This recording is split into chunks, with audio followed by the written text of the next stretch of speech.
ನಮಸ್ಕಾರ ಎಲ್ಲರಿಗೂ. ನಾವು ಈ ಹಿಂದಿನ ವಿಡಿಯೋದಲ್ಲಿ ಸ್ಪೀಕರ್ಗಳ ನೇಮಕ ಬಗ್ಗೆ ನೋಡಿದ್ವಿ. ಯಾರು ಸ್ಪೀಕರು ಮತ್ತು ಡೆಪ್ಯೂಟಿ ಸ್ಪೀಕರು ಇವರಿಬ್ಬರ ನೇಮಕಾತಿಯನ್ನು ಹೆಂಗ್ ಮಾಡ್ತಾರೋ ಅನ್ನೋದ್ರ ಬಗ್ಗೆ ನೋಡಿದ್ವಿ. ಆಮೇಲೆ ಇವ್ರ ಸ್ಥಾನ ವಿಕೆಟ್ ಆತು ಅಂತಂದ್ರೆ ಮತ್ತೆ ಹೆಂಗ್ ಫಿಲ್ ಮಾಡ್ತಾರೋ ಅನ್ನೋದ್ರ ಬಗ್ಗೆ ಆರ್ಟಿಕಲ್ 93 ಹೇಳ್ತಿತ್ತು. ಅದ್ರ ಬಗ್ಗೆ ನಾವು ಸಂಪೂರ್ಣವಾಗಿ ಚರ್ಚೆ ಮಾಡಿದ್ವಿ.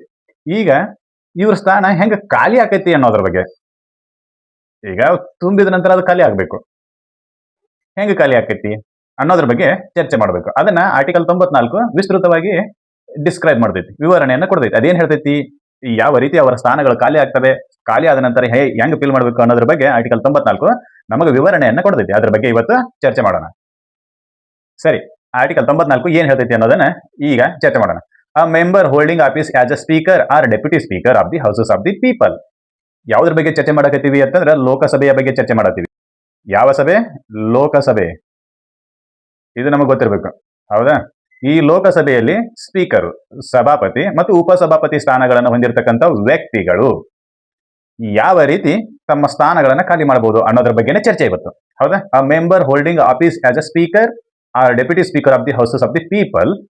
ಅದ್ರಾಗ ಒಂದೇದು ಹೇಳ್ತಾರೆ, shall vacate his office if he ceases to be member of the houses of the people. ಇದು ಕ್ವೈಟ್ ಕಾಮನ್. ಯಾವಾಗ ಯಾವ ವ್ಯಕ್ತಿ ಲೋಕಸಭೆಯ ಸದಸ್ಯತ್ವವನ್ನು ಕಳೆದುಕೊಳ್ಳುತ್ತಾನೋ, ಲೋಕಸಭೆಯ ಸದಸ್ಯತ್ವವನ್ನು ಕಳೆದುಕೊಳ್ಳುತ್ತಾನೋ ಆವಾಗ ಆತ ಹೊಂದಿರುವ ಸಭಾಪತಿ ಮತ್ತು ಸಭಾಪತಿ ಅಥವಾ ಉಪಸಭಾಪತಿ ಸ್ಥಾನಗಳು ಖಾಲಿ ಆಗ್ತವೆ. ಏನು?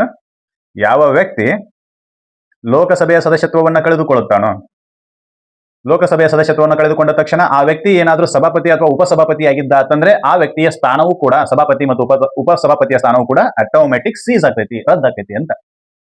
ಒಂದು ಉದಾಹರಣೆ ಮೂಲಕ ಹೇಳೋದಾದ್ರೆ, ಈಗ ಸದ್ಯದ ಸಭಾಪತಿಗಳು ಯಾರು, ಲೋಕಸಭೆಯ ಸಭಾಪತಿಗಳು ಅಂತಂದ್ರೆ ಓಂ ಬಿರ್ಲಾ ಸಾಹೇಬ್ರು. ಇವರು ರಾಜಸ್ಥಾನದಿಂದ ಲೋಕಸಭೆಗೆ ಆಯ್ಕೆ ಆಗ್ಯಾರ. ಓಂ ಬಿರ್ಲಾ ಸಾಹೇಬ್ರು ರಾಜಸ್ಥಾನದಿಂದ ಲೋಕಸಭೆಗೆ ಆಯ್ಕೆ ಆಗಿದ್ದಾರೆ. ಇವರು ಲೋಕಸಭೆಯ ಸ್ಥಾನ ಏನಾದ್ರೂ ರದ್ದಾತು ಅಂತಂದ್ರೆ, ಏನಾದ್ರೂ ಬ್ರೈಬ್ನ ಸಿಕ್ಕೊಂಡ್ರು ಅಥವಾ ಮತ್ತೇನೋ ಇದರಿಂದ ಅವರಿಗೆ ಮತ್ತೇನೋ ಸಂಕಷ್ಟಗಳ ಕಾರಣದಿಂದ ಅವರ ಲೋಕಸಭೆಯ ಸ್ಥಾನ ರದ್ದಾಯ್ತು ಅಂತಂದ್ರೆ ಆಟೋಮೆಟಿಕ್ ಅವರು ಸಭಾಪತಿ ಸ್ಥಾನದಿಂದ ಕೆಳಗಿಳಿಬೇಕು. ಯಾಕಂತಂದ್ರೆ ಲೋಕಸಭೆಯ ಸಭಾಪತಿ ಲೋಕಸಭೆಯ ಸದಸ್ಯನಾಗಿರುವುದು ಕಂಪಲ್ಸರಿ. ರಾಜ್ಯಸಭೆಯ ಅಧ್ಯಕ್ಷ ರಾಜ್ಯಸಭೆಯ ಸದಸ್ಯನಾಗಿರುವುದಿಲ್ಲ. ಒಂದು ವೇಳೆ, ಯಾಕಂತಂದ್ರೆ ಆತ ಉಪರಾಷ್ಟ್ರಪತಿನೇ ಆಗಿರ್ತಾನೆ, ಉಪರಾಷ್ಟ್ರಪತಿನ ಹೊರಗಿಂದನೇ ಬಂದಿರ್ತಾನೆ, ಆತ ರಾಜ್ಯಸಭೆಗೆ ಯಾವುದೇ ರೀತಿಯ ಸಂಬಂಧ ಇರೋದಿಲ್ಲ, ಆತನ ಸದಸ್ಯತ್ವದ ಬಗ್ಗೆ ಪ್ರಶ್ನೆನೇ ಬರೋದಿಲ್ಲ, ಹೌದಾ? ಆದ್ರೆ ಇಲ್ಲಿ ಲೋಕಸಭೆಯ ಸಭಾಪತಿಯ ಪ್ರಶ್ನೆ ಬಂದಾಗ ಆತ ಲೋಕಸಭೆಯ ಸದಸ್ಯನಾಗಿರುವುದು ಅನಿವಾರ್ಯ. It is a necessary to member of the Lok Sabha if the person want to be a speaker. ಒಬ್ಬ ವ್ಯಕ್ತಿ ಲೋಕಸಭೆಯ ಸಭಾಪತಿ ಆಗಬೇಕು ಅಂತ ಬಯಸಿದ್ದ ಅಂತಂದ್ರೆ ಆತ ಲೋಕಸಭೆಯ ಸದಸ್ಯನಾಗಿರುವುದು ಕಾಯಂ, ಕಂಪಲ್ಸರಿ, ಹೌದಾ? ಒಂದು ವೇಳೆ ಆತನ ಲೋಕಸಭೆಯ ಸದಸ್ಯತ್ವದ ಸ್ಥಾನ ಸದಸ್ಯತ್ವ ರದ್ದಾಯ್ತು ಅಂತಂದ್ರೆ ಆತ ಆಟೋಮೆಟಿಕ್ ಆಗಿ ಸಭಾಪತಿ ಸ್ಥಾನದಿಂದ ಕೆಳಗಿಳಿತಾನೆ, ಹೌದಾ? This is one of the difference between Rajya Sabha and Lok Sabha. ರಾಜ್ಯಸಭೆ ಮತ್ತು ಲೋಕಸಭೆಯಲ್ಲಿ ಏನಾಗ್ತೈತಿ, ಇದು ಒಂದು ಡಿಫರೆನ್ಸ್. ರಾಜ್ಯಸಭೆಯ ಅಧ್ಯಕ್ಷ ಉಪರಾಷ್ಟ್ರಪತಿಗಳೇ ಆಗಿರುವುದರಿಂದ ಅವರಿಗೆ ಸದಸ್ಯತ್ವದ ಸಮಸ್ಯೆನೇ ಬರೋದಿಲ್ಲ, ರದ್ದಾಗೋದು ಇದನ್ನಾಗೋದು ಏನೂ ಸಮಸ್ಯೆನೇ ಬರೋದಿಲ್ಲ. ಆದರೆ ಲೋಕಸಭೆಯ ಸಭಾಪತಿ ಲೋಕಸಭೆಯ ಸದಸ್ಯನಾಗಿರುವುದರಿಂದ ಆತನ ಲೋಕಸಭೆಯ ಸದಸ್ಯತ್ವಕ್ಕೆ ಏನಾದ್ರೂ ಗಂಡಾಂತರ ಬತ್ತು ಅಂತಂದ್ರೆ ಆತನ ಸಭಾಪತಿ ಸ್ಥಾನವೂ ಕೂಡ ಗಂಡಾಂತರಕ್ಕೆ ಒಳಗಾಗ್ತೈತಿ. ಇಲ್ಲ, ನಂದು ಸದಸ್ಯತ್ವ ಅಷ್ಟ ರದ್ದಾಗೈತಿ, ನಾನು ಸಭಾಪತಿಯಾಗಿ ಮುಂದುವರಿತೀನಿ, ಇಲ್ಲ, ನಿನ್ನ ಫಸ್ಟ್ನೇದು ನೀನು ಲೋಕಸಭೆಗೆ ಎಂಟ್ರಿ ಆಗೋದು ಪಾಯಿಂಟನೇ ರದ್ದಾಗಿ ಹೋಗಿರ್ತೈತಿ. ಲೋಕಸಭೆಗೆ ಯಾರು ಹೋಗ್ಬೇಕು? ಲೋಕಸಭೆ ಸದಸ್ಯರು ಮಾತ್ರ ಲೋಕಸಭೆಯಲ್ಲಿ ಬರಬೇಕು. ಆ ಎಂಟ್ರಿ ಪಾಯಿಂಟನೇ ಬ್ಲಾಕ್ ಆಗಿರ್ತೈತಿ, ಹೌದಾ? ಅಂದ್ರೆ ಲೋಕಸಭೆಯ ಸದಸ್ಯತ್ವದ ಸ್ಥಾನವೇ ರದ್ದಾಗಿರ್ತೈತಿ. ಅಂದಾಗ ಈ ಸಭಾಪತಿ ಉಪಸಭಾಪತಿ there is an next topic of the discussion. ಇಲ್ಲಿಲ್ಲ, ಹೋಗೇ ಬಿಡ್ತದೆ ಅಲ್ಲಿಗೆ, ಹೌದಾ? ಇದು ನಮಗೆ ಗೊತ್ತಿರಬೇಕು. ಇದೇ ರೀತಿ ಅಪ್ಲೈ ಆಗೋದು ಉಪಸಭಾಪತಿಗೂ ಕೂಡ. ಲೋಕಸಭೆಯ ಉಪಸಭಾಪತಿ ಲೋಕಸಭೆಯ ಸದಸ್ಯನಾಗಿರುವುದರಿಂದ ಆತನ ಸದಸ್ಯತ್ವದ ಸ್ಥಾನ ಏನಾದ್ರೂ ರದ್ದಾಯ್ತು ಅಂತಂದ್ರೆ ಲೋಕಸಭೆಯ ಉಪಸಭಾಪತಿಯ ಸ್ಥಾನವೂ ಕೂಡ ರದ್ದಾಗ್ತೈತಿ. This is an similarity between Rajya Sabha and Lok Sabha. ರಾಜ್ಯಸಭೆಯ ಉಪಾಧ್ಯಕ್ಷ ರಾಜ್ಯಸಭೆಯ ಸದಸ್ಯನಾಗಿರುವುದರಿಂದ ಆತನ ಸದಸ್ಯತ್ವಕ್ಕೆ ಏನಾದ್ರೂ ಗಂಡಾಂತರ ಬತ್ತು ಅಂತಂದ್ರೆ ರಾಜ್ಯಸಭೆಯ ಉಪಾಧ್ಯಕ್ಷನ ಸ್ಥಾನವೂ ಕೂಡ ಗಂಡಾಂತರಕ್ಕೆ ಒಳಗಾಗ್ತೈತಿ. ಹಾಗೇನೆ ಲೋಕಸಭೆ ಉಪಸಭಾಪತಿ ಸ್ಥಾನವು ಲೋಕಸಭೆಯ ಸದಸ್ಯನಿಂದಲೇ ತುಂಬಿರೋದ್ರಿಂದ ಲೋಕಸಭೆಯ ಸದಸ್ಯನ ಸ್ಥಾನಕ್ಕೆ ಏನಾದ್ರೂ ಗಂಡಾಂತರ ಬತ್ತು ಅಂತಂದ್ರೆ ಆತನ ಉಪಸಭಾಪತಿ ಸ್ಥಾನಕ್ಕೂ ಗಂಡಾಂತರ ಬರ್ತೈತಿ. ಇದು ಗೊತ್ತಿರಬೇಕು. There is an similarity between Rajya Sabha and Lok Sabha. There is an difference between the Rajya Sabha and Lok Sabha in the form of president, in the time of the president.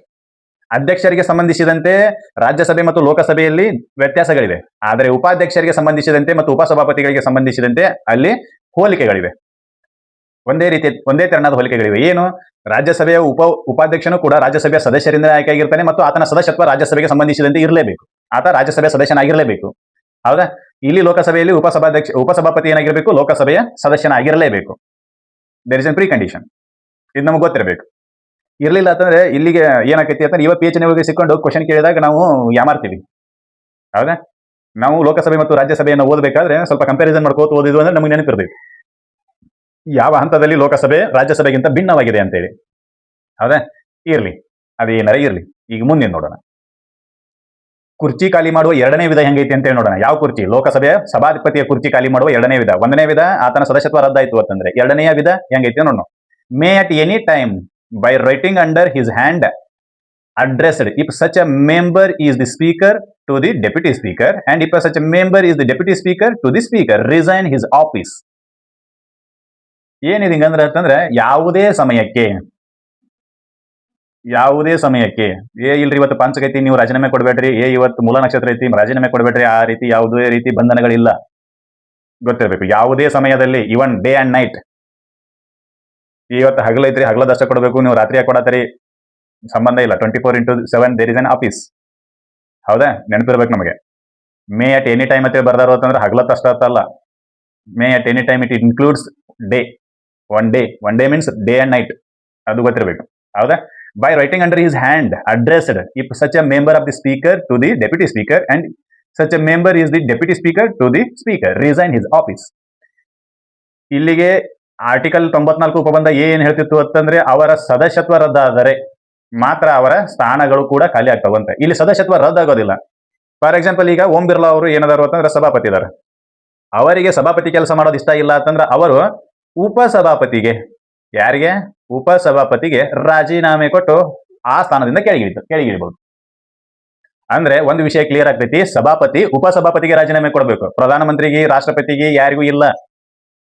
ಲೋಕಸಭೆಯ ಸಭಾಪತಿಯ ರಾಜೀನಾಮೆ ಯಾರಿಗೆ ಕೊಡಬೇಕು ಅಂತ ಕೇಳಿದ್ರೆ ಉಪಸಭಾಪತಿಗೆ, ಲೋಕಸಭೆಯ ಉಪಸಭಾಪತಿಗೆ ಕೊಡಬೇಕು. ಇಲ್ರಿ ಅವ್ನು ನನಗಿಂತ ಸಣ್ಣ ನಾ ಯಾಕೆ ಅವ್ನು ಕೊಡ್ಲಿ ಅನ್ನಕ್ ಬರಂಗಿಲ್ಲ. ಯಾರಿಗೆ ಕೊಡಬೇಕು? ಲೋಕಸಭೆಯ ಉಪಸಭಾಪತಿಗೆ ಸ್ಪೀಕರ್ ಅವರು ರಾಜೀನಾಮೆ ಕೊಡಬೇಕು. ಒಂದು ವೇಳೆ ಉಪಸಭಾಪತಿ ರಾಜೀನಾಮೆ ಕೊಡೋದಿದ್ದ ಅಂತಂದ್ರೆ ಅವ ಸ್ಪೀಕರ್ ಕೊಡಬೇಕು.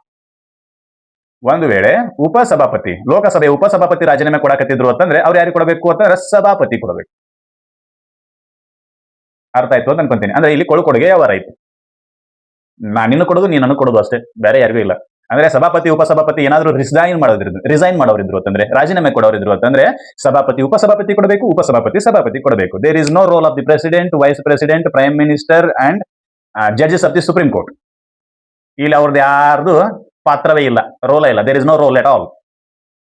ರಾಜೀನಾಮೆಗೆ ಸಂಬಂಧಿಸಿದಂತೆ, ಯಾರ ರಾಜೀನಾಮೆಗೆ? ಲೋಕಸಭೆಯ ಸಭಾಪತಿ ಮತ್ತು ಉಪಸಭಾಪತಿಗಳವರ ರಾಜೀನಾಮೆಗೆ ಸಂಬಂಧಿಸಿದಂತೆ ಯಾರ ಪಾತ್ರ ಇಲ್ಲ? ರಾಷ್ಟ್ರಪತಿ ಇದಿಲ್ಲ, ಉಪರಾಷ್ಟ್ರಪತಿ ಇದಿಲ್ಲ, ಯಾವುದೇ ಸಾಂವಿಧಾನಿಕ ಸದಸ್ಯರದ ಇದನ್ನೇ ಇಲ್ಲ, ಪಾತ್ರವೇ ಇಲ್ಲ. ಸಭಾಪತಿ ಉಪಸಭಾಪತಿಗೆ ರಾಜೀನಾಮೆ ಕೊಡಬೇಕು, ಉಪಸಭಾಪತಿ ಸಭಾಪತಿಗೆ ರಾಜೀನಾಮೆ ಕೊಡಬೇಕು. If he wants to be resign, ಅವ ಒಂದು ವೇಳೆ ರಾಜೀನಾಮೆ ಕೊಡಾಕ ಅವನು ಆಸಕ್ತನಾಗಿದ್ದ ಅಂತಂದ್ರೆ ಇಷ್ಟು ಮಾಡಬೇಕು. ಅದೇ ರಾಜ್ಯಸಭೆಗೆ ಸಂಬಂಧಿಸಿದಂತೆ ಅಧ್ಯಕ್ಷ ಉಪಾಧ್ಯಕ್ಷರ ರಾಜೀನಾಮೆ ಕೊಡ್ತಾನಂತ ಕೇಳಿದ್ರೆ ಇಲ್ಲ. ರಾಜ್ಯಸಭೆಯ ಅಧ್ಯಕ್ಷ ರಾಜೀನಾಮೆಯನ್ನ ರಾಷ್ಟ್ರಪತಿಗಳಿಗೆ ಕೊಡ್ತಾನೆ. ಯಾಕಂತಂದ್ರೆ ರಾಜ್ಯಸಭೆಯ ಅಧ್ಯಕ್ಷ ಯಾವಾಗಲೂ ಉಪರಾಷ್ಟ್ರಪತಿಗಳಾಗಿರ್ತಾರೆ. This is also one of the difference. ರಾಜ್ಯಸಭೆಯ ಅಧ್ಯಕ್ಷ ರಾಜ್ಯಸಭೆಯ ಉಪಾಧ್ಯಕ್ಷನಿಗೆ ರಾಜೀನಾಮೆ ಕೊಡುವುದಿಲ್ಲ. ರಾಜ್ಯಸಭೆಯ ಅಧ್ಯಕ್ಷ ರಾಷ್ಟ್ರಪತಿಗಳಿಗೆ ರಾಜೀನಾಮೆ ಕೊಡ್ತಾನೆ. ಯಾಕಂತಂದ್ರೆ ಉಪರಾಷ್ಟ್ರಪತಿಗಳು ರಾಜ್ಯಸಭೆಯ ಪದ ನಿಮಿತ್ತ ಅಧ್ಯಕ್ಷರಾಗಿರ್ತಾರೆ. ಇವೇ ಬರೋ ಕ್ವಶನ್ ಪೇಜ್ ಗದ್ದಲಿರೋದಂದ್ರೆ ಇವೆ ಹೇಳಿಕೆಗಳನ್ನು ಕೊಡ್ತಾರೆ. ರಾಜ್ಯಸಭೆ ಅಧ್ಯಕ್ಷರು ರಾಜ್ಯಸಭೆ ಉಪಾಧ್ಯಕ್ಷರಿಗೆ ರಾಜೀನಾಮೆ ಕೊಡ್ತಾರೆ. ಲೋಕಸಭೆಯ ಸಭಾಪತಿಗಳು ಉಪಸಭಾಪತಿಗಳಿಗೆ ರಾಜೀನಾಮೆ ಕೊಡ್ತಾರೆ. ಆನ್ಸರ್ ಕೊಡ್ತಾರೆ. ಎ ಸರಿ, ಬಿ ಸರಿ, ಎ ಬಿ ಸರಿ, ಎರಡು ತಪ್ಪು, ಈ ರೀತಿ ಬರ್ತವೆ ಕ್ವಶನ್ಗಳು. ಅದು ನಾವು ಅನಾಲಿಟಿಕ್ ಮಾಡ್ಕೊತ ಹೋಗ್ಬೇಕು. There is an difference between the Rajya Sabha and Lok Sabha in the time of the resignation of the presidents. The Rajya Sabha president wants to resign, he must be addressed to the president of the India. ಭಾರತದ ರಾಷ್ಟ್ರಪತಿಗಳಿಗೆ address ಮಾಡುವ ಮೂಲಕ, ಪತ್ರ ಬರೆಯುವ ಮೂಲಕ, resign letter ಬರೆಯುವ ಮೂಲಕ ಸ್ಥಾನವನ್ನ ಖಾಲಿ ಮಾಡಬಹುದು. ಆದರೆ ಲೋಕಸಭೆಯ ಸಭಾಪತಿ ರಾಷ್ಟ್ರಪತಿಗಳಿಗೆ ರಾಜೀನಾಮೆಯನ್ನು ಕೊಡುವಂತಿಲ್ಲ. ಲೋಕಸಭೆಯ ಸಭಾಪತಿ ಲೋಕಸಭೆಯ ಉಪಸಭಾಪತಿಗೆ ರಾಜೀನಾಮೆಯನ್ನು ಕೊಡಬೇಕು if he wants to be resign. ಒಂದು ವೇಳೆ ಆತ ತನ್ನ ರಾಜೀನಾಮೆಯನ್ನು ಕೊಡಲು ಬಯಸಿದ್ದರೆ. ಇದು ನಮಗೆ ಗೊತ್ತಿರಬೇಕು. ಇವ ಪೇಜ್ಗಳು. ಆದ್ರೆ ರಾಜ್ಯಸಭೆಯ ಉಪಾಧ್ಯಕ್ಷ ಏನಾದರೂ ರಾಜೀನಾಮೆ ಕೊಡೋರಿದ್ರು ಅಂತಂದ್ರೆ ಅಧ್ಯಕ್ಷನಿಗೆ ರಾಜೀನಾಮೆ ಕೊಡಬೇಕು. ಅವನು ರಾಷ್ಟ್ರಪತಿ ಕೊಡ್ತಾನೆ ಅಂತ ಕೇಳಿದ್ರೆ ಇಲ್ಲ. ರಾಜ್ಯಸಭೆಯ ಉಪಾಧ್ಯಕ್ಷ ರಾಜೀನಾಮೆಯನ್ನ ಅಧ್ಯಕ್ಷನಿಗೆ ಸಲ್ಲಿಸ್ತಾರೆ, ರಾಜ್ಯಸಭೆಯ ಅಧ್ಯಕ್ಷರಿಗೆ ಸಲ್ಲಿಸ್ತಾರೆ. ಲೋಕಸಭೆಯ ಉಪಾಧ್ಯಕ್ಷ, ಲೋಕಸಭೆಯ ಉಪಸಭಾಪತಿ ತನ್ನ ರಾಜೀನಾಮೆಯನ್ನು ಸಭಾಪತಿಗೆ ಸಲ್ಲಿಸ್ತಾರೆ. There is an similarities between the Rajya Sabha and Lok Sabha with regards to the vice president and deputy speaker. ಇದು ನಮಗೆ ಗೊತ್ತಿರಬೇಕು. ಒಂದು ವೇಳೆ ಉಪಾಧ್ಯಕ್ಷ ರಾಜ್ಯಸಭೆ ಉಪಾಧ್ಯಕ್ಷ ರಾಜೀನಾಮೆ ಕೊಡ ಬಯಸಿದರೆ ಆತ ರಾಜ್ಯಸಭೆ ಅಧ್ಯಕ್ಷನಿಗೆ ಕೊಡಬೇಕು. ಲೋಕಸಭೆ ಉಪಸಭಾಪತಿ ರಾಜೀನಾಮೆ ಕೊಡ ಬಯಸಿದರೆ ಆತ ಲೋಕಸಭೆ ಸಭಾಪತಿಗೆ ಕೊಡಬೇಕು. These are the conditions. ಇದು ನಮಗೆ ಗೊತ್ತಿರಬೇಕು. ಇರ್ಲಿಲ್ಲ ಆ ತರ ಗದ್ದಲಾಗ್ತೈತಿ. ಹೌದಾ? ಇದು ಎರಡನೇದು. ಯಾವುದು? ಆರ್ಟಿಕಲ್ 94 ಉಪಬಂಧ ಬಿ. ಹೌದಾ? ಇನ್ನ ಇಲ್ಲಿ ಅವನ ಸ್ಥಾನ ರದ್ದಾಯ್ತು. ಇಲ್ಲಿ ಆತ ಸ್ವಂತ ರಾಜೀನಾಮೆ ಕೊಡಕ್ ಬಯಸಿದ. ಇನ್ನು ಇಲ್ಲಿ ಅವೇನಾದ್ರೂ ತಪ್ಪು ಮಾಡಿದ ಅಂತಂದ್ರೆ ಆತನ ಹೊರಗೆ ಕಳಿಸ್ಬೇಕಲ್ಲ. ನಾ ತಪ್ಪು ಮಾಡ್ರೂ ಆ ಪದವಿಯೊಳಗೆ ಮುಂದುವರಿತನು ಅಂತಂದ್ರೆ ಬಿಡೋರ್ ಬೇಕಲ್ಲ. ಅದಕ್ಕೆ ಏನ್ ಮಾಡ್ತಾರೋ ಅಂತಂದ್ರೆ ಆತ ಏನಾದ್ರೂ ತಪ್ಪು ಮಾಡಿದ ಅಂತಂದ್ರೆ ಆತನ ಇಂಪೀಚ್ಮೆಂಟ್ ಮಾಡ್ತಾರೆ, ಆ ಪದವಿಯಿಂದ ಕೆಳಗಿಳಿಸ್ತಾರೆ. ನಾವಲ್ಲಿ ಅಂದ್ರೂ ಕೈ ಹಿಡ್ಕೊಂಡ್ಬಂದು ಕೆಳಕುಣಿಸ್ತಾರೆ. ಅಂತದ್ದು ಒಂದು ಪ್ರೊಸೀಜರ್ ಐತಲ್ಲ. ಹೌದಾ? ಅದನ್ನ ರಿಮೂವಲ್ ಪ್ರೊಸೀಜರ್ ಅಂತ ಕರಿತೀವಿ. ಅದ್ರ ಬಗ್ಗೆ ಹೇಳೋದು ಯಾವ್ದಪ್ಪ ಅಂತಂದ್ರೆ ಆರ್ಟಿಕಲ್ 94 ಉಪಬಂಧ ಸಿ. ಅದೇನ್ ಹೇಳ್ತೈತಿ ಅಂತ ಹೇಳಿ ನೋಡೋಣ. ಏನ್ ಹೇಳ್ತೈತಿ?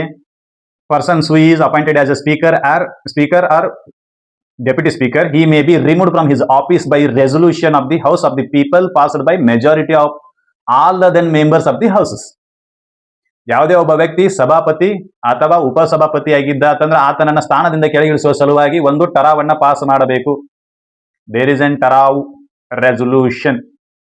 ಟರಾವ್ ಹೆಂಗ್ ಪಾಸ್ ಆಗಬೇಕು ಅಂತಂದ್ರ ಅಸ್ತಿತ್ವದಲ್ಲಿರುವ ಲೋಕಸಭೆಯ ಸದಸ್ಯರಲ್ಲಿ ಬಹುಮತದಿಂದ ಪಾಸ್ ಆಗಬೇಕು. ಬಹುಮತ. ಹೌದಾ? ಇದು ಲೋಕಸಭೆಯಲ್ಲಿನೂ ಇದೇ ರೀತಿ ಇದೆ, ರಾಜ್ಯಸಭೆಯಲ್ಲೂ ಇದೇ ಇದೆ. There is no problem at all with regards to the resolution, removal resolution. ಹೌದಾ? ಇದು ಲೋಕಸಭೆಯಲ್ಲೂ ಹಂಗೈತಿ, ರಾಜ್ಯಸಭೆಯಲ್ಲೂ ಹಂಗೈತಿ. ಅದಕ್ಕೊಂದು ಪ್ರೊವೈಡೆಡ್ ಬರ್ತೈತಿ. ಏನ ಅಂತೇಳಿ ನೋಡೋಣ. ಏನು? ಲೋಕಸಭೆ ಅಥವಾ ಲೋಕಸಭೆಯಲ್ಲಿ ಉಪಸಭಾಪತಿ ಅಥವಾ ಸಭಾಪತಿಯನ್ನ ಆತನ ಸ್ಥಾನದಿಂದ ಕೆಳಗಿಳಿಸುವ ಸಲುವಾಗಿ ರಿಮೂವಲ್ ರೆಸೊಲ್ಯೂಷನ್ ಅನ್ನ ಪದಚ್ಯುತಿ ಟರಾವನ್ನ ಪಾಸ್ ಮಾಡ್ತಿರ್ತಾರೆ. ಆ ಪದಚ್ಯುತಿ ಟರಾವನ್ನ ಪಾಸ್ ಹೆಂಗ್ ಮಾಡ್ತಾರೆ ಅಂದ್ರೆ ಬಹುಮತದ ಮೂಲಕ ಪಾಸ್ ಮಾಡ್ತಾರೆ. ಆ ಬಹುಮತದ ಮೂಲಕ ಪದಚ್ಯುತಿ ಟರಾವ್ ಏನಾದ್ರು ಪಾಸ್ ಆಯ್ತು ಅಂತಂದ್ರೆ ಲೋಕಸಭೆ ಸಭಾಪತಿ ಮತ್ತು ಉಪಸಭಾಪತಿ ಆತನ ಸ್ಥಾನದಿಂದ ಕೆಳಗಿಳಿಬೇಕು ಅಂತ. ಮಾನ್ಯ ಓಂ ಬಿರ್ಲಾ ಅವರ ವಿರುದ್ಧ ಏನ್ ಮಾಡಿದ್ರು ಅಂತಂದ್ರೆ ಪದಚ್ಯುತಿ ಟರಾವನ್ನ ಪಾಸ್ ಮಾಡಿದ್ರು. ಅದು ನಿಲ್ಲಲಿಲ್ಲ, ಅಂದ್ರೆ ಬಹುಮತದಿಂದ ಪಾಸ್ ಆಗಲಿಲ್ಲ. ಹೀಗಾಗಿ ಅವರು ಸಭಾಪತಿ ಸ್ಥಾನದಿಂದ ಕೆಳಗಿಳಿಲ್ಲ, ಅವರೇ ಕಂಟಿನ್ಯೂ ಆದ್ರು. That is an different thing of argument. ಅದನ್ನ ಬೇರೆ ಕಡೆ ನೋಡೋಣ. ಏನು ಇಲ್ಲಿ ನಾವು ತಿಳ್ಕೊಬೇಕಾಗಿರ್ತಕ್ಕಂಥ ವಿಷಯ ಇಷ್ಟೇ. ಬಹುಮತದ ಮೂಲಕ ಪದಚ್ಯುತಿ ಟರಾವು ರಿಮೂವಲ್ ರೆಸೊಲ್ಯೂಷನ್ ಅನ್ನ ಪಾಸ್ ಮಾಡಿದ್ರು ಅಂತಂದ್ರೆ ರಾಜಸ್ಥಾನ್ ರಾಯಲ್ಸ್ ಅಲ್ಲ, ರಿಮೂವಲ್ ರೆಸೊಲ್ಯೂಷನ್ ಇದನ್ನ ಪಾಸ್ ಮಾಡಿದ್ರು ಅಂತಂದ್ರೆ ಆವಾಗ ಸಭಾಪತಿ ಆಗಲಿ ಅಥವಾ ಉಪಸಭಾಪತಿ ಆಗಲಿ ತಮ್ಮ ಸ್ಥಾನದಿಂದ ಕೆಳಗಿಳಿಬೇಕು. ಯಾರು ಓಟ್ ಹಾಕಬೇಕು ರಿಮೂವಲ್ ರೆಸೊಲ್ಯೂಷನ್ ಗೆ ಕೇಳಿದ್ರೆ ಲೋಕಸಭೆ ಸದಸ್ಯರು ಮಾತ್ರ. There is no role of the Rajya Sabha in case of removal resolution of the Lok Sabha speaker and Lok Sabha deputy speaker. Lok Sabha ಸಭಾಪತಿ ಮತ್ತು ಉಪಸಭಾಪತಿಗೆ ಸಂಬಂಧಿಸಿದಂತೆ ರಿಮೂವಲ್ ರೆಸೊಲ್ಯೂಷನ್ಗೆ ರಾಜ್ಯಸಭೆಯ ಸದಸ್ಯರು ಯಾರು ವೋಟ್ ಮಾಡುವಂತಿಲ್ಲ. ಇದು ನಮಗೆ ಗೊತ್ತಿರಬೇಕು. ಇನ್ನ ಪ್ರೊವೈಡೆಡ್ಗಳಿದಾವೆ. ಈ ರಿಮೂವಲ್ ರೆಸೊಲ್ಯೂಷನ್ ಅನ್ನ ಪಾಸ್ ಮಾಡಬೇಕು ಅಂದ್ರೆ ಹೆಂಗೆ ಪಾಸ್ ಮಾಡಬೇಕು ಅಂತ ಕೇಳಿದ್ರೆ ಅದಕ್ಕೊಂದು ಪ್ರೊವೈಡೆಡ್ ಬರೀತಾರೆ. ಏನದನ್ನು ನೋಡೋಣ. ಏನ್ ಪ್ರೊವೈಡೆಡ್ ಅಂತ ನೋಡಿದ್ರೆ that is no resolution for the purpose of clause C of the article 94. Clause C ಏನ್ ಹೇಳ್ತೈತಿ? ನೀವು ರಿಮೂವಲ್ ರೆಸೊಲ್ಯೂಷನ್ ಅನ್ನ ಮೂಲಕ ಲೋಕಸಭೆಯ ಸಭಾಪತಿಯನ್ನರಾಗಲಿ ಉಪಸಭಾಪತಿಯನ್ನರಾಗಲಿ ಆ ಸ್ಥಾನದಿಂದ ಕೆಳಗಿಳಿಸಬಹುದು ಅಂತ. ಹೌದಾ? shall be moved unless at least 14 days notice has been given of the intention to move the resolution. ಏನು 14 ದಿನಗಳ ಮುಂಚಿತ ನೋಟಿಸ್ ಅನ್ನ ಕೊಡಬೇಕು. ಯಾರಿಗೆ? ನೀವು ಯಾರನ್ನ ಸಭಾಪತಿ ಮತ್ತು ಉಪಸಭಾಪತಿ ಸ್ಥಾನದಿಂದ ಕೆಳಗಿಳಿಸೋದಿಲ್ಲ ಅವರಿಗೆ 14 ದಿನಗಳ ಮುಂಚಿತ ನೋಟಿಸ್ ಅನ್ನ ಕೊಡದ ಹೊರತು ನೀವು ಪದಚ್ಯುತಿ ಟರಾವನ್ನ ಪಾಸ್ ಮಾಡಕ್ ಬರೋದಿಲ್ಲ. Cannot pass the removal resolution unless or until the 14 days notice shall be served to the person. ಆ ವ್ಯಕ್ತಿಗೆ 14 ದಿನಗಳ ಮುಂಚಿತ ನೋಟಿಸ್ ಅನ್ನ ಸರ್ವ್ ಮಾಡಲಾರದೆ ಪೂರೈಸಲಾರದೆ ನೀವು ಏನ್ ಮಾಡಕ್ ಬರೋದಿಲ್ಲ, ಆತನನ್ನ ಪದಚ್ಯುತಿ ಟರಾವಿನ ಮೂಲಕ ಕೆಳಗಿಳಿಸಕ್ ಬರೋದಿಲ್ಲ. ಇದು ನಮಗೆ ಗೊತ್ತಿರಬೇಕು. ಆರ್ಟಿಕಲ್ 94 ಸಬ್ ಕ್ಲಾಸ್ ಸಿ ಏನ್ ಹೇಳ್ತೈತಿ ಅಂತಂದ್ರೆ ಪದಚ್ಯುತಿ ಟರಾವಿನ ಮೂಲಕ ರಿಮೂವಲ್ ರೆಸೊಲ್ಯೂಷನ್ ಮೂಲಕ ಒಬ್ಬ ವ್ಯಕ್ತಿಯನ್ನ ಸಭಾಪತಿಯ ಸ್ಥಾನದಿಂದ ಅಥವಾ ಉಪಸಭಾಪತಿ ಸ್ಥಾನದಿಂದ ಕೆಳಗಿಳಿಸಬಹುದು. ಹೌದಾ? ಹೇಳ್ತೈತಿ. ಆದ್ರೆ ಒಂದು condition, there is an condition for the removal resolution, that is the 14 days notice shall be served before 14 days to admit the ಟರಾವ್ ಆರ್ ರೆಸೊಲ್ಯೂಷನ್. ನೀವು ಟರಾವನ್ನ ಅಡ್ಮಿಟ್ ಮಾಡ್ಕೊಳ್ಳೋಕ್ಕಿಂತ ಮುಂಚೆ 14 ದಿನಗಳ ನೋಟಿಸ್ ಅನ್ನು ನೀವು ಅವ್ರಿಗೆ ಸರ್ವ್ ಮಾಡಿರ್ಬೇಕು. ಹೌದಾ? ಇದು ಒಂದು ಪ್ರೊವೈಡೆಡ್. ಇನ್ನೊಂದು ಪ್ರೊವೈಡೆಡ್ ಬರ್ತೈತಿ, ಏನ ಅಂತೇಳಿ ನೋಡೋಣ. ಇದು ರಾಜ್ಯಸಭೆ ಮತ್ತು ಲೋಕಸಭೆಗೆ ಎರಡು ಸೇಮ್. ಇದು there is no difference in at all. ಹೌದಾ? ಇದಷ್ಟೇ ಅಲ್ಲ, ರಾಷ್ಟ್ರಪತಿಯನ್ನು ನೀವು ಕೆಳಗಿಳಿಸಬೇಕಾದ್ರೆ 14 ದಿನದ ನೋಟಿಸ್ ಕೊಡಬೇಕು, ಉಪರಾಷ್ಟ್ರಪತಿಯನ್ನು ಕೆಳಗಿಳಿಸಬೇಕಾದ್ರೆ 14 ದಿನದ ನೋಟಿಸ್ ಕೊಡಬೇಕು. That is an 14 days notice shall B compulsory. ಎಲ್ಲೆಲ್ಲಿ ನೋಟಿಸ್ ಅಂತ ಬರೀತಾರಲ್ಲ, ಮೋರ್ ಆರ್ ಲೆಸ್, ಹೆಚ್ಚು ಕಡಿಮೆ 14 ದಿನದ ನೋಟಿಸ್ ಅನ್ನ ಕೊಡ್ತಾರೆ. ಅದು ನಮಗೆ ಗೊತ್ತಿರಬೇಕು. 14 ದಿನದ ನೋಟಿಸ್ ಯಾರ್ಯಾರನ್ನ ನೀವು ಸ್ಥಾನದಿಂದ ಕೆಳಗಿಳಿಸಕ್ಕೆ ಬಯಸ್ತಿರಲ್ಲ ಅವ್ರಿಗೆಲ್ಲರಿಗೂ ಇದು ಕಾಯಂ ಇರ್ತೈತಿ. ಇದು ನೆನಪಿಟ್ಕೋಬೇಕಷ್ಟೇ, ನೆನಪಿಟ್ಕೊಳ್ಳೋದೇನಿಲ್ಲ. ಹಂಗೆ ಸ್ವಲ್ಪ ಟ್ಯಾಲಿ ಮಾಡ್ಕೊತ ಹೋದ್ರೆ ಗೊತ್ತಾಗ್ತೈತಿ. ಹೌದಾ? ಅದಿರಲಿ. ಇನ್ನೊಂದು ಪ್ರೊವೈಡೆಡ್ ಬರ್ತೈತಿ, ಏನ ಅಂತೇಳಿ ನೋಡೋಣ. ಏನಿದು ಪ್ರೊವೈಡೆಡ್ ಅಂತೇಳಿ ನೋಡಿದ್ರೆ, whenever the house of the people is dissolved, the speaker shall not vacate his office until immediately before the first meeting of the house of the people after the dissolution. ಇದೊಂದು ವಿಶೇಷ point ನಮಗ್ ಗೊತ್ತಿರಬೇಕು. ಏನು? ಲೋಕಸಭೆ ವಿಸರ್ಜನೆ ಆಗ್ತೈತಿ. Lok Sabha undergo the dissolution, but Rajya Sabha cannot undergo the dissolution. Rajya Sabha ವಿಸರ್ಜನೆ ಆಗುವುದಿಲ್ಲ. ರಾಜ್ಯಸಭೆ ಮುಂದುವರಿಯುವ ಸಭೆ ಆಗಿರ್ತೈತಿ. ಅದು ಕಂಟಿನ್ಯೂಯಸ್ ಸಭಾ ಆರ್ ಕಂಟಿನ್ಯೂಯಸ್ ಹೌಸ್ ಅಂತ ಕರಿತೀವಿ ಅದನ್ನ. There is no resolution to the Rajya Sabha at all. In the case of the Rajya Sabha there is no resolution, but in the case of the Lok Sabha there is dissolution. Lok Sabha ವಿಸರ್ಜನೆ ಆಗ್ತೈತಿ. ಲೋಕಸಭೆ 5 ವರ್ಷದ ನಂತರ ವಿಸರ್ಜನೆ ಆಗ್ತೈತಿ. ಪ್ರತಿ 5 ವರ್ಷಗಳಿಗೊಮ್ಮೆ ವಿಸರ್ಜನೆ ಆಗ್ತೈತಿ. But in case of the Rajya Sabha there is no dissolution at all. ಹೌದಾ? ಡಿಸಲ್ಯೂಷನ್ ಆದ ತಕ್ಷಣ ಎಲ್ಲ ಸದಸ್ಯರು ತಮ್ಮ ಸ್ಥಾನಗಳಿಂದ ಜಾಗ ಖಾಲಿ ಮಾಡಬೇಕು. ಎಲ್ಲ ಸದಸ್ಯರು ಅಥವಾ ಲೋಕಸಭೆಯ ಎಲ್ಲ ಸದಸ್ಯರು. ಆದ್ರೆ ವಿಶೇಷ ಪವರ್ ಐತಿ ಯಾರಿಗೆ? ಲೋಕಸಭೆಯ ಸಭಾಪತಿಗೆ. ಏನದು?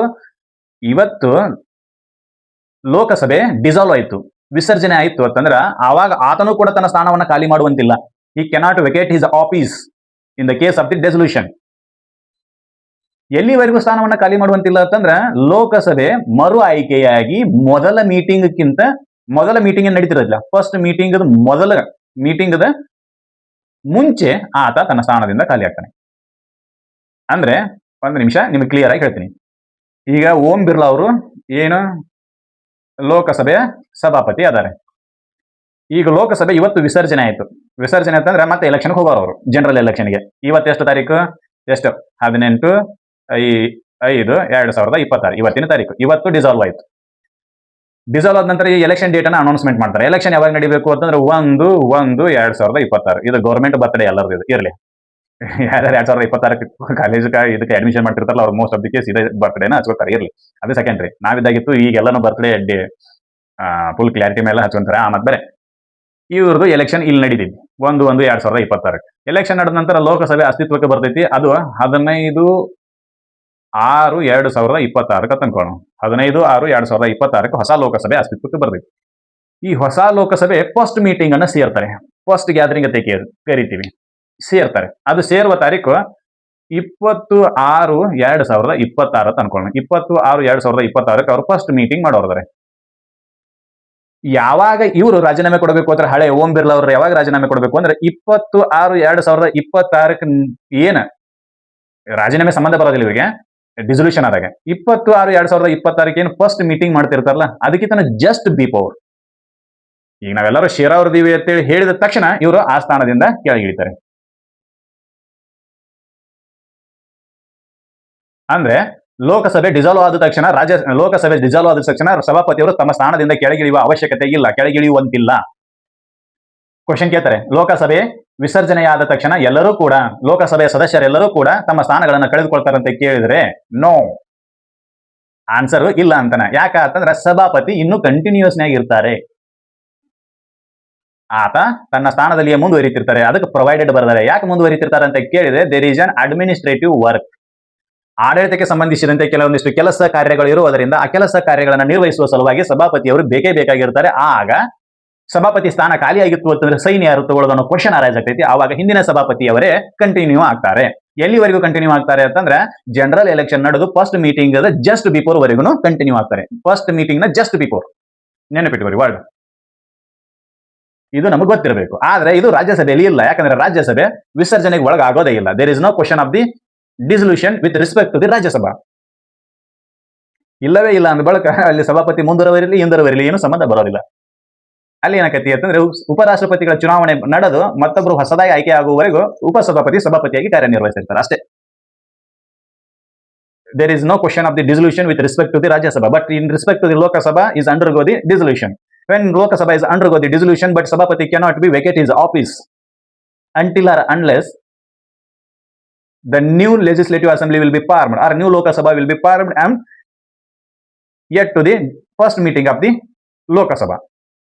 ಎಲ್ಲಿವರೆಗೂ ಫಸ್ಟ್ ಮೀಟಿಂಗ್ ಆಗೋವರೆಗೂ ಆಗುವ ಮೊದಲ ಜಸ್ಟ್ ಬಿಫೋರ್ ವರೆಗೂ ಅವರು ತಮ್ಮ ಸ್ಥಾನದಲ್ಲಿಯೇ ಮುಂದುವರಿತಾರೆ. ಇದು ನಮಗೆ ಗೊತ್ತಿರಬೇಕು.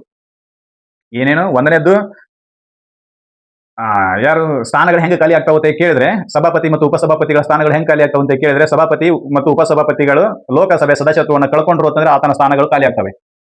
ಎರಡನೇದ್ದು ರೆಸಿಗ್ನೇಷನ್ ಕೊಡುವ ಮೂಲಕ ಯಾರಿಗೆ ರೆಸಿಗ್ನೇಷನ್ ಕೊಡಬೇಕು ಅಂದ್ರೆ ಸಭಾಪತಿ ಉಪಸಭಾಪತಿಗೆ ಕೊಡಬೇಕು, ಉಪಸಭಾಪತಿ ಸಭಾಪತಿಗೆ ರೆಸಿಗ್ನೇಷನ್ ಕೊಡಬೇಕು. ಮೂರನೇದ್ದು ಟರಾವನ್ನ ಪಾಸ್ ಮಾಡುವ ಮೂಲಕ ರೆಸೊಲ್ಯೂಷನ್ ರಿಮೂವಲ್ ಟರಾವನ್ನ ಪಾಸ್ ಮಾಡುವ ಮೂಲಕ ಆತ ಉಪಸಭಾಪತಿ ಮತ್ತು ಸಭಾಪತಿಯನ್ನ ಸ್ಥಾನದಿಂದ ಕೆಳಗಿಳಿಸಬೇಕು.